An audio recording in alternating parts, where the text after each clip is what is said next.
your horror movie podcast. I caught it. I'm fucking getting better.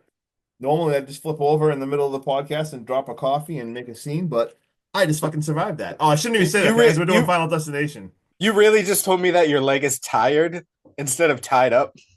I said, bro, it was, yeah, my whole, no, sorry, I was like wrapped up in the wire. Oh, welcome back, Hackstab Slash, to another episode of whatever the fuck we're doing today. This week was my pick, right? Your pick, man. Look, we are so out of it sometimes. This is the rough. I picked Final Destination, the OG, because as you all know, Hackstab Slash Bloodlines is coming out, and I'm pretty excited to watch that. Justin, I'm not even going to ask you, have you ever seen this movie before? Because that is a dumb question. Dumb questions get dumb answers. So I'm going to ask you, what was your reaction, if you can remember, after first seeing this movie? Yeah, so after first seeing it, I thought it was absolutely crazy, and it actually freaked me out so bad because it like gets in your head, thinking of like the whole entire death is coming thing and like how you can't escape it. It definitely freaked me out. But also, I have not rewatched the first one forever. My favorite Final Destination Feels like it's been a decade. Dude, my favorite Final Destination before maybe the rewatch. I might change my rankings now, but was part 2. I've seen part 2 100 times. We can do 1,000 times. That right opening scene, I could do it right now without having any notes. That's the thing. Like, I know everything about part 2. I've seen it 100 times. Then I saw 3 and 4. I've seen all those others, and I just never rewatched this movie. So yeah, this was my first rewatch in forever. So I was so excited. I'm so excited for this podcast. I honest to God, I forgot how much I like this movie because when you go back and you watch the Final Destinations, after so many of them coming out, I don't know about you, but for me, it just became about the kills and not about the story, about how they died and how it intertwines and how the premonitions happen. And everything just got so lost, like 100%. Somewhere down the line, as cliche as that sounds. Yeah, it lost the plot. Yeah, dude, Final Destination, this OG, dude, on this rewatch, I remembered how much I loved this movie. Same. I'm excited to get into this one. All right, dude. So let's dive right into this because after 3 minutes of credits, we finally meet Alex, who's packing for his high school trip to Paris. The beautiful thing about a James Wan movie is everything can be a clue. In this opening scene, we see Alex's alarm clock is glitching, and it's saying it's 1:80 a.m. instead of 1 a.m. Turns out his flight is Flight 180. The next morning at the airport, it gives us a great way to meet all of our characters in one setting. French teachers, students, parents, and even some weirdo handing out death is not the end flyers. This guy looks like he's got like a tuning fork painted onto his fucking face. Like, what is going on? I don't know what was going on. Everyone's all intertwined though. And while we're getting all of our full class onto Flight 180 for Paris, Alex is just so hyper-focused on the changing board of the flight that he doesn't notice that the bag check, when they put the tag on his bag, it actually reads Final Destination. And I'm like, they're working in the title of the movie. I like that. But when she comments to Alex as well, she's like, hey, your departure time is 9:25. And that is the same as his birthday, which is September 25th, which, if you write it down as numbers, is 9:25. Mm-hmm. We go back to the changing board again, and the terminal sign for his flight is now broken. Like, there's a crack right across the front of it.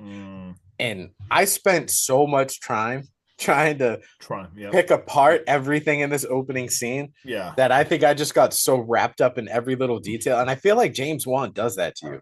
He gives you small hints, and then throughout the movie, he gives you shit that you think should be a hint, but it's not. Not at all.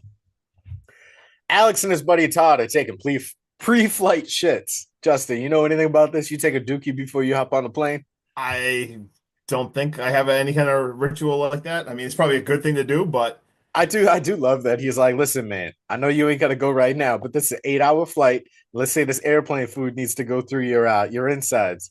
Do you really want to leave that stink inside that cabin with 2 hot girls? Salt strategy, that's like, he's like, all right. So they go play battle shits, and while they're playing battle shits, we hear John Denver playing over the loudspeaker, and it actually clicks in Alex's head. He's like, hey, John Denver died in a plane crash. Then the boarding agent interrupts the song. And right when she's done talking about, like, oh, everyone can come board, it goes right back to John Denver. And the words he says is, I've seen it rain fire in the sky. This is already so much to unpack, and we are 3 minutes into this movie. Plane boarding time, and Alex seems to be having some sort of like zoning out while boarding the plane. Like he's looking around, he's staring out the window, he's like counting raindrops and shit. He actually looks down, Justin. I don't know if you caught this, but when the baggage trolley drives by, did you see the number on that truck? Was it 187? No, No, I don't remember. it was 666. Oh, hell no. Yes, sir. But as we're boarding this plane, George sees like a crying newborn, and this is Todd's brother, sees the crying newborn, and he goes, oh, good. Younger the better. He'd need to be a really fucked up god to take down this plane. And then he also sees a strongly handicapped person right in the front seats, and he goes, a real fucked up god. Right. Like this is just a casual conversation in this movie is just wild. Like I've never heard someone look for like a newborn baby or like a handicapped person and been like, all right, we're safe. We're safe. Like God's not gonna kill we're them. Good. Yeah, that was insane. Krista and Blake, though, the hot chicks, they convince Alex to switch places on the plane so they could sit together. He goes to sit with Todd, and Alex is becoming more and more fidgety upon takeoff. The class celebrates, though, as this plane leaves the ground. That is very short-lived as they hit in like an abundance of turbulence right away. I'm talking like the lights are flickering, the oxygen mask drop. And then out of nowhere, do we see sparks and a fucking fire starts. A row of seats is immediately ripped out of the side of the plane. And of course, I got to put this out there, Justin. I know you saw this and went, idiot. There's one jackass flopping around, getting thrown all over this cabin because there's always one person who just won't put on their seatbelt. Yeah, he was getting tossed. Dude, just, everywhere. And he's hurting people on the way, dude. Like, how's my ass taste? Crazy. This plane goes up in flames, and I love this scene because Alex even, like, he gets his face melted off. And in my notes, I was like, holy shit, Terminator 2 style right here. Right? Just seemed like the people get sucked out too, and never mind.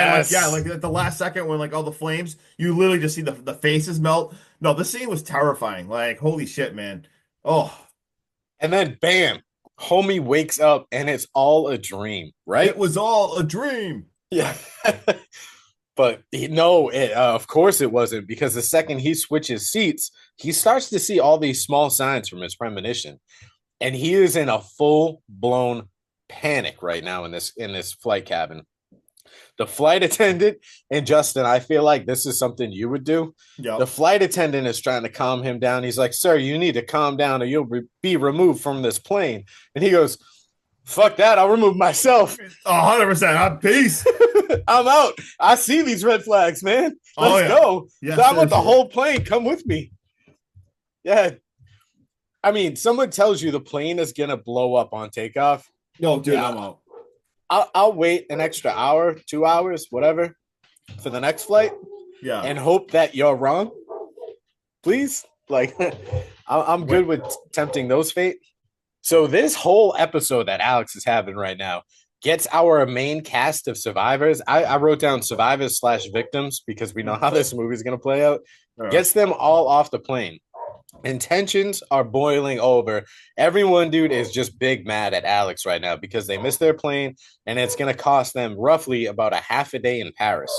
Half a day of your life, Justin. What are you taking? I'd rather not be on that plane. I think I'll just waste some time. Well, they're all furious with Alex regardless. That is until these windows explode because the plane blew up just like Alex said it would. And now everyone is shocked because Alex was right.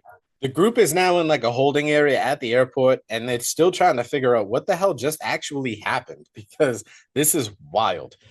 And we meet our next pair of pain in the ass FBI agents. They begin to question Alex as if he's the reason or if he knows who's responsible for making this plane explode. They start interviewing everyone, one-on-one. They go literally everyone on the plane. And then they're all free to go home. And Alex's parents actually give Clear a ride home. Bro, this is so shitty. She was supposed to be on a plane and she's supposed to be dead right now, but she got off and no one could come pick her up. That was sad. Are you kidding me? Fuck her parents. Right? Alex is now watching the news and it says all 287 passengers and crew members are feared dead with no known survivors.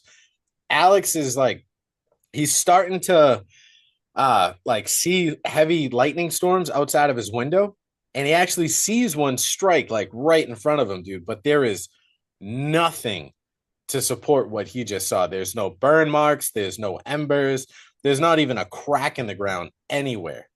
So he's starting to see shit again. 39 days later, and the school is holding a memorial service. Alex is still going at it with Carter, and Carter is just, I think this dude's got like an alpha male complex. I hate him so bad. Dude, it pisses me off. He's the worst. And then the next kid that shows up is Stifler, who's also in attendance. And he just passed his driving test. He got a 70% on it, if you can believe that or not, which is actually the lowest you can get and still pass. And he goes, my instructor told me that I'm probably going to die at a very young age. And he wants to know if Alex can tell him if that's true or not. Yes, Alex is like, no, I don't know. That's not how this works. I don't know. So his follow-up question is, all right, cool. So if I ask out Cynthia Pastor, will she say no? And he's like, what? Get away from me. I'm not psychic. And like, I love Stifler in this moment, dude. He is just so innocent in this whole movie. Oh, I love him. He's awesome. Alex tries to talk to Miss Lewis now, and she's freaked out by him. She even says, like, flat out, she's like, I don't, you're weird. Get away from me. Like, I don't like you.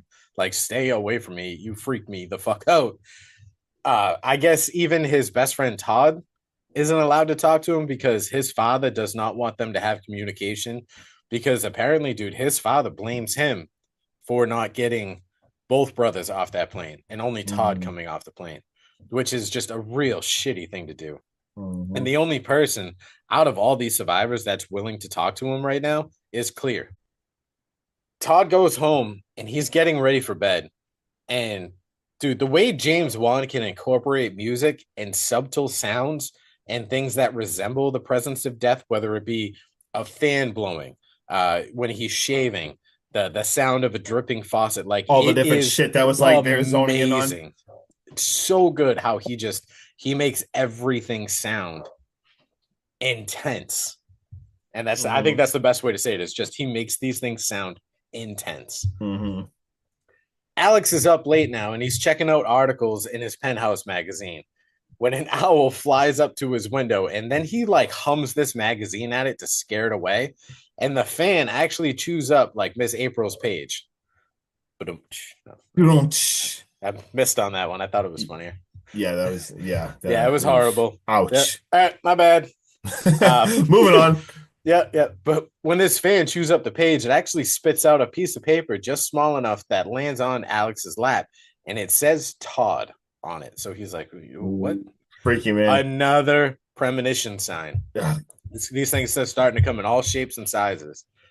We go back to Todd, and he's performing his nightly routine. And holy shit, bro, death is a fickle bitch. Todd's taking clothes off of a drying line in his bathroom, and he slips and falls into this bathtub.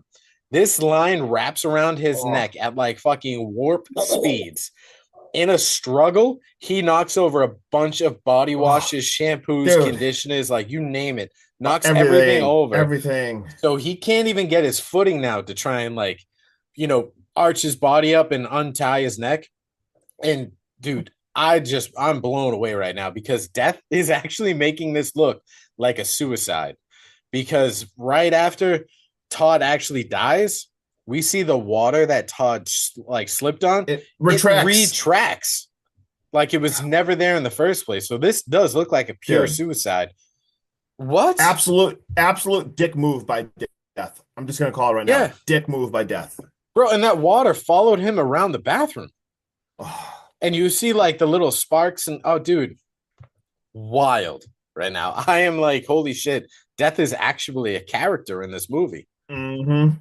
Alex shows up at Todd's house and we see ambulances outside. As Todd's father is outside and he is continuing to blame Alex for everything that's going on. He's like, "Don't you see what you did?" He's like, "Todd couldn't live with the guilt, so he killed himself. And this is your fault." And he's like, "No." He's like, "He was making plans to hang out with me again when you got better. Like there's no way he committed, suicide." He's like, "There's no way this happened." This whole scene, bro, was very hard to stomach and just to watch and try to digest because you got a father blaming a friend whose best friends, plural, have died in the last month and a half. It's a lot. Like, and you're gonna lay this shit on his shoulders and make it feel like it's his fault. Like, no, dude, you can't do that. Alex shows up now the next day at Claire's house and he wants to talk to her about why she was at Todd's, because when he shows up to Todd's, he does see her off to the side and she's like, "Get out of here. Like, you don't need to get out of here." Well, long story short, she's not buying what the FBI is trying to sell because they were actually at that place last night too. And she's like, "Hey," she's like, "the FBI plane, I get it. What they don't do is come around and investigate a bunch of high school kids. They don't have any interest in a suicide. Like, why would they be interested in this? They are hiding something." Like, she's like, "There's got to be more to the story than the FBI is telling us." She can feel it. She can feel it now. She felt what she's like, "I didn't see it, but I felt what you felt on that plane. That's why I got off." You're right. So they're trying to like come up with just a theory on what's going on. So they want to experience or like share their feelings, collaborate, if you will. So the logical thing to do when two people feel the same way about something so strongly is to explore those feelings together as two consenting adults. Yep. Who are breaking and entering into a funeral parlor. Into a funeral. Yep. Is this where your date night goes? That is clearly the next step. I mean, things are moving along. So, dude, they break into where Todd's body is being held, and his arm like twitches, and it scares the crap out of everyone, including me, because I forgot about the twitch. As did I. That jump scare actually friggin' got me. Good job. But legit, my note says I've seen this movie a million times and forgot all about his arm twitching. Yep, that freaked me out. Introducing the late, great Tony Todd with his epic line delivery, as he always simply says, "Shh, you wake the dead." Mm-hmm. And that sent shivers up my absolute spine, bro. His character in this movie, his name is Bloodsworth. What? Bloodsworth. What? Bro, you are a medical examiner in a funeral parlor, and your name is Bloodsworth? I don't even know what to say to that. Bro, and his narration to Alex and Claire about death's design and how there's no escape is just so well spoken in that Tony Todd way. Like, no one outside of Tony Todd could deliver these lines and send shivers up your spine. Dude, I mean, he's my favorite voice in horror. I know he's probably yours or up there too, but just the fact like he's in this movie for so little. What does he have, like 2 minutes screen time? Yeah, and it's such a 30 powerful. seconds. Yeah, this scene is so powerful. And like I said, he's in it for one fucking scene. Dude, Alex and Claire kind of feel the same way that we do, and they freak the fuck out. And they start apologizing for breaking and entering, and they want to leave, like, really bad. They're all messed up. They're like, "Let's get out of here." And he's like, "No harm, no foul. No foul. And I'll see you soon." Dude. I was like, what? The king dude with these line deliveries. Dude, I could download an audio tape of just his lines in every movie and play it as a horror soundtrack every Halloween, and I guarantee you no one would come knock on my door. No, that was insane. Oh my God. And then right as that, like I said, they walk out and boom, we see people now they're outside and they're having coffee. And it's Claire and Alex, and they're talking about how he's seen messages and like hints. And he even like shows her like the Todd like magazine piece. And you can tell she's like kind of aggravated and everything. And he's basically just like, hey, like, what if death isn't gonna like mess with us? So well, we need to find a pattern. Like what happens, like we gotta find a pattern so we can like try to beat this and everything. And then we see everyone starting to show up. We see Carter and Terry. We see poor Billy showing up, who friggin' Carter almost runs over with his car. Like Carter is such an absolute asshole. We see Miss Newton is there, and they're all there, and they're all talking about like what they should do and everything, and how Alex is seeing this shit. But it gets interrupted because Terry gets absolutely pissed at Carter. She's like, you know what? She's like, she's done with all of this. She's like, you know what? I'm moving on, and you should too, or drop dead. As she says that, blammo! A friggin' she's walking back as she says this, and a bus absolutely blows her up right as that is happening. Holy shit! Straight blood mist. Like it just That boom! bus was going way faster than it should have been. Dude, That why was like going? highway speeds. It was like going like 70 miles per hour. Was that like a runaway bus? You know what it was? This Final Destination set was on the same set as Keanu Reeves' Speed. Right? Speed is going on. It's all in the same universe. Because like you said, they're just having coffee. Just real quick, yeah. Bro, did you get the feeling that Carter and what's her name, Miss Newton? Yeah. Some student teacher relations right there. No way he is that stressed out and pissed off that his teacher is moving on to like a different place. Right? Like no way there's not something going on between them two. Something's definitely clearly going on. And now after this next tragedy of her dying, we see Alex, man, he is just depressed. He is blowing off his parents. Claire, I mean, there's no cell phones then, so like she's calling like his house. He is blowing off Claire. He's not talking. He is just like sitting down, just watching the news. And the news is talking about the plane crash. They finally have a reason what happened, they think. They basically say how they think an electrical connector leaked combustible matter from the fuel pump.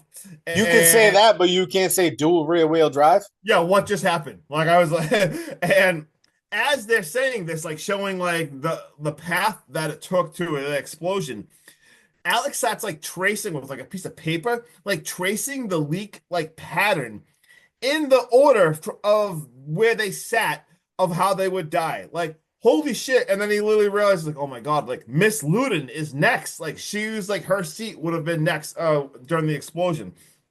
So he runs outside to Miss Luden's house. He runs down there. We see now Miss Luden looks outside and she sees Alex is like lurking, but not being anything creepy. He's like checking out her car and stuff. I mean, it definitely looks a little weird. And she calls the FBI agents right away and everything. And they pull right in. They grab him. They take him away. He basically explains how he was just checking stuff out and everything. So as they get taken away, all of a sudden we have They never read him as Miranda rights either. Completely illegal. Just grab him. And we see the death breeze, I'm going to call it. All of a sudden, the breeze goes into her house. And she feels something too. But you know what? She puts on some music. Did you hear what was playing? John Denver. Again, like, holy shit. Oh, and it's also, mom's favorite. Yeah. And also, like, she sees, like, almost like an odd shadow on, like, a teapot. There's some weird shit going on. Then she blows out the stove flame. And as this is all happening, we see the interrogation that's going on. And we see Alex talking, man. These agents are grilling him. What are you doing in front of here? How come everywhere you show up, people are dying? What's going on? How did you know? And like he's basically like, hey, I was there because she is next. Like I have to break the pattern. We got to break the pattern. I can stop this and whatever. And he's not under arrest, so they let him go. And you see one agent, man, actually like believes him. Yeah, one of the agents is like, like I'm starting to believe him, man. Like this gives me like he freaks me out, and the other guy is not having it. But one of them actually is like he's kind of winning him over. So now we go back to Miss Newton's house. She pulls out from the freezer some nice ice cold vodka. She pours it into a cup. All this is happening like crazy slow motion. You see like the cup actually cracks, and as she's walking across, the shit is leaking all over the floor. She goes to her computer, and remember, this is like 2000 or something, just giant desktop and everything. She has like the cup above it, so I mean, it is all leaking into the back of the desktop. That is some high fucking volume percent alcohol vodka, right? To be that, oh my god! So this must have been like 100 proof or something, and so she's drinking that frozen 100 proof vodka. That thing starts smoking. And then all of a sudden, dude, the computer explodes, which would be bad enough, but it shoots shrapnel like into her neck. And dude, she is gushing. As she is like gushing blood, like falling and like going into the kitchen, the trail now is lit on fire that she leaked over. So she is like the fire is going into the kitchen. She falls down because she is bleeding insanely from the neck. And she's like trying to reach up and grab something. She's pulling on a cloth. that the knives are on top of. She pulls it down, dude. There's like three knives go through her. As that is happening outside, we see Billy on a bike. He's like, "Oh, hi, Alex," and all of a sudden, so Alex is in front of her house again. He actually runs in and tries to like pull out one of the knives as like she's dying, and then he realizes like, "Holy shit! Like I gotta get out of here!" Like he runs outside and boom, explosion. Like That's holy shit! just set him up too. Like I was this just, whole thing, each piece, dude. you were like, oh, He like touched a drying rack on the knives. right What's the big knives. deal? That kills her. The knife that goes into her, He Death doesn't have any fingerprints. He pulls it out he touches in the it. He pulls a form of knife like he out, would have stabbed her. I'm dude. like, So Jesus bad. Christ.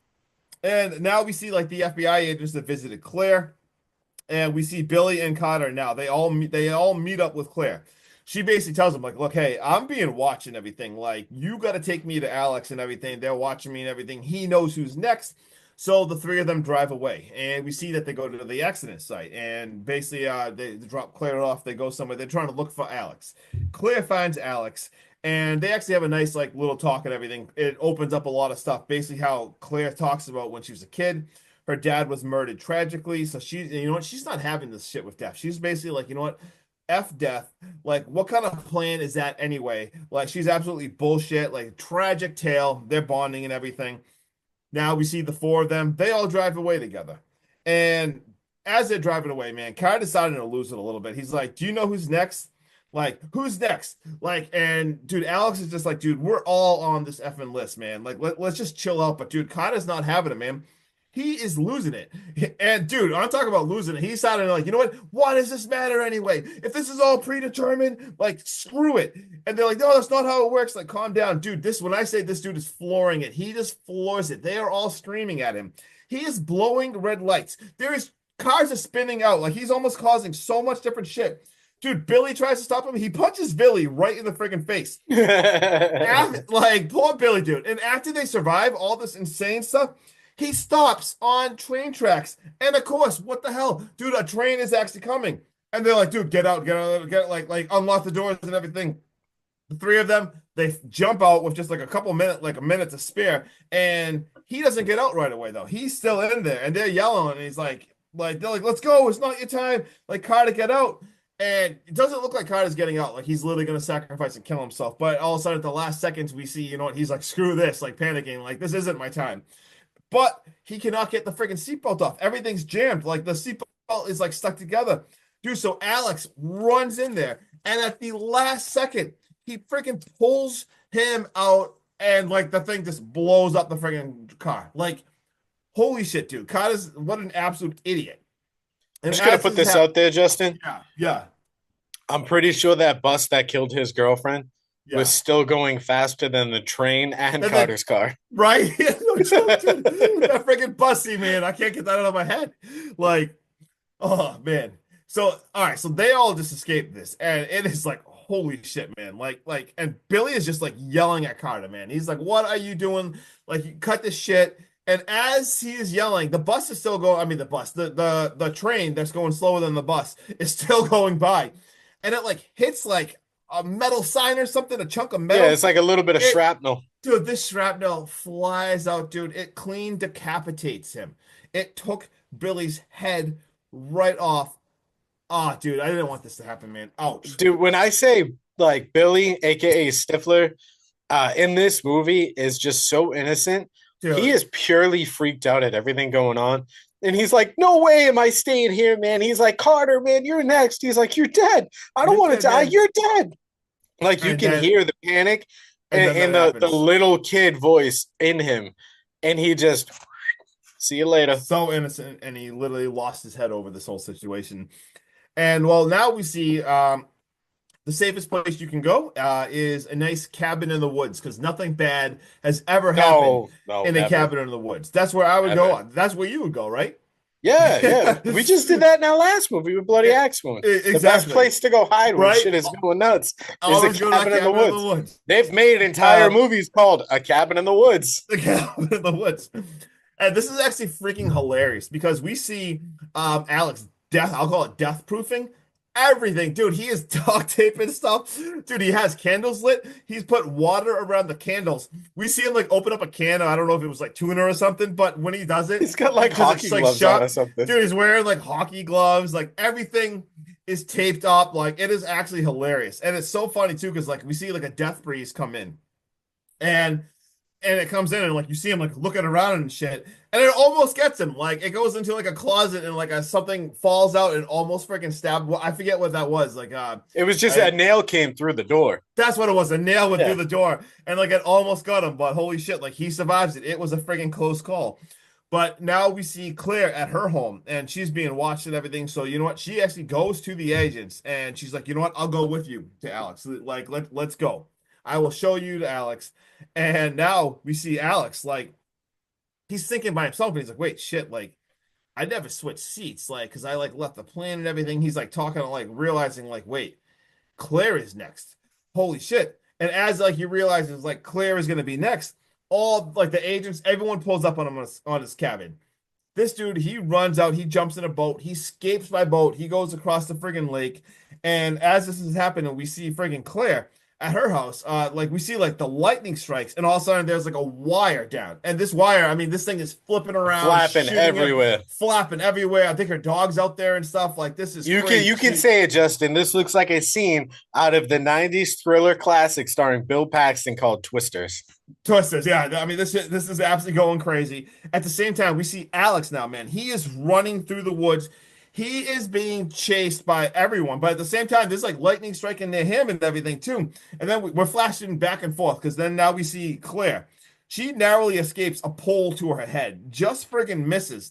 And as she falls down, though, the friggin' pool explodes. It pops. So now we got water everywhere. As the lightning strikes the damn water to obviously have a crazy electric charge, she like jumps onto her friggin' house to escape it. As this is going on, we flash to Alex, and he's running through the woods, and dude, a tree falls on him. And when I talk about pinning him down, it pins him down face first into a puddle. So like he didn't even die from the impact of the tree. He's almost like drowning.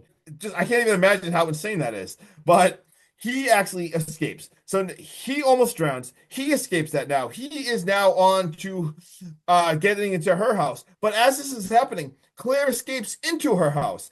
But now the house is on fire. This shit is like following her. She's like running through the house. Dude, lights are like popping and shit, and like the computer, every single thing she runs past is being zapped by This looks like a haunting, like a poltergeist is taking over the house and it's making everything blow up around her. It's crazy. So as she runs in down, she gets into the garage into a car. She jumps into the car, tries to start it to drive. Of course, it friggin' stalls. But when it stalls, dude, we got so much going on. There's turpentine like being spilled. The electrical wires all of a sudden like fall onto it.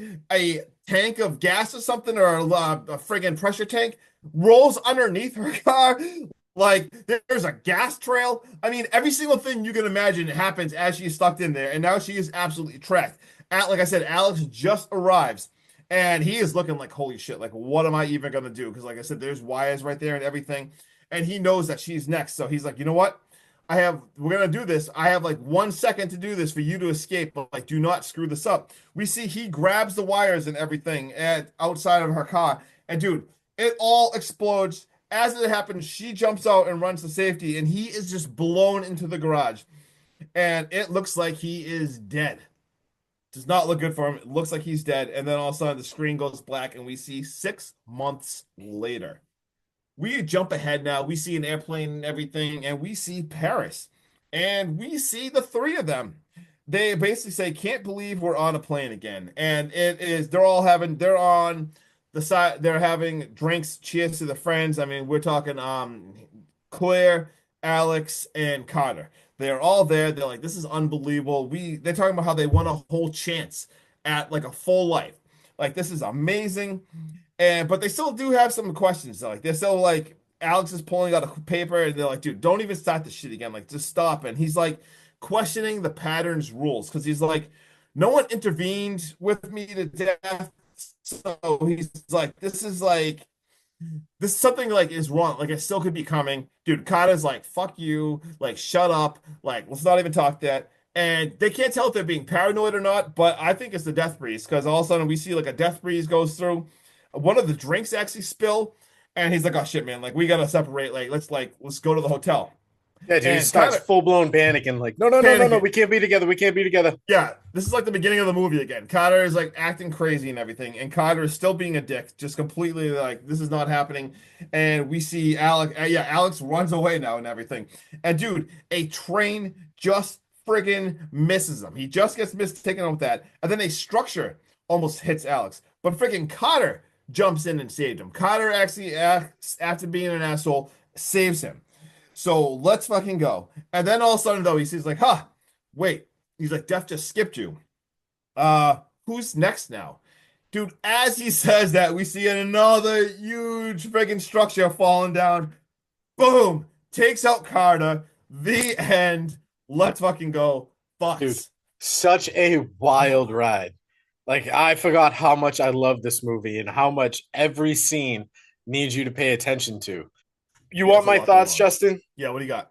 All right. I blame the mom because right from the jump, Alex wants to leave the tag on his bag from the last plane trip that this luggage was on because it's for good luck, you know? Okay. And what does she do? She fucking rips it off. She goes, "Where Oof. did you hear something foolish like that?" Crip. Wow. Pinned it All all on the this is the mother. I didn't mom's even think, fault. I didn't Yep. even realize that. That's a hot take. I like that. I also want to thank the mom because, without her negligence, we don't have a movie. I'd say this never would We don't happen. have a franchise at all. It None would of this. literally it would be a short movie, 3 minutes, just called Yeah, Destination, and all the kids would yeah. get there safely and have a fun trip. Destination Paris. No one wants to watch that. Oh man, but this one holds a special place in my heart for genuinely messing with my head as a teenager. After I saw this movie, Justin, I spent weeks trying to look for signs that death was coming for me. I mean, how could I cheat it? I needed to be like Alex Sinclair. Hmm. Dude, James Wan is an underappreciated director. He drops amazing mindfucked movies and even like shows. Like he's got his hands into all kinds of shows as well, but he always finds a way to outdo himself. Devon Sawa and Ali Lauder are a perfect duo in this movie. I love how death is an actual entity that kills and then leaves no Hmm. traces. Kind of like we talked about the shower scene with Todd. That unfortunately, in later entries into this franchise, it loses the fact that death is a character, and it just becomes more and Hmm. more about the shock value and the kill than the cleverness of the movie in itself. I'm gonna give the OG Final Destination an 8.8. This movie doesn't show its age at all, and it continues to amaze me every time I do watch it. And I cannot wait to turn my brain off. And I put that in big capital letters, Justin, because what do we have to do with modern day horror movies like I this? I know. Shut your I goddamn brain off and enjoy the movie. Because Yep. if you go into Bloodlines and you're like, ooh, I can't wait for this storyline and see how all this makes sense and see why they call it Bloodlines and see how Death does this one, but it ties into this one and how they're going to incorporate the flight to Paris, just like they wrapped it up with the Final Destination 5. And I need to know how all this works and how it intertwines. And there can be absolutely no plot holes. Yep. Shut the fuck up, shut your brain off, and let's go enjoy Bloodlines. Let's go. All right. So I got this is such a 2000 movie. Absolutely with Oh its my God, cast and yeah. everything, like and just everything going on. Such a 2000 movie. Yeah, I kind of loved it. And I think you said the same thing. I think it actually holds up really well. Like this is still such a fun ride. Um, and it definitely freaks you out too. It's not like the scenes in the movie are that scary, but it's the whole like thing about setting. It's like the whole subject matter of this movie is actually terrifying. Like you said, especially watching this like when I was in like high school, it really does freak you out. Like just thinking about how like death is coming, and like you said, like thinking about the signs and shit. Like I will say, like it is a very scary subject of this. So I think it's wicked fun. The creative kills. Love it. Great cast. Still holds up. I give this an 8.4 out of 10. So we are both like right Right there.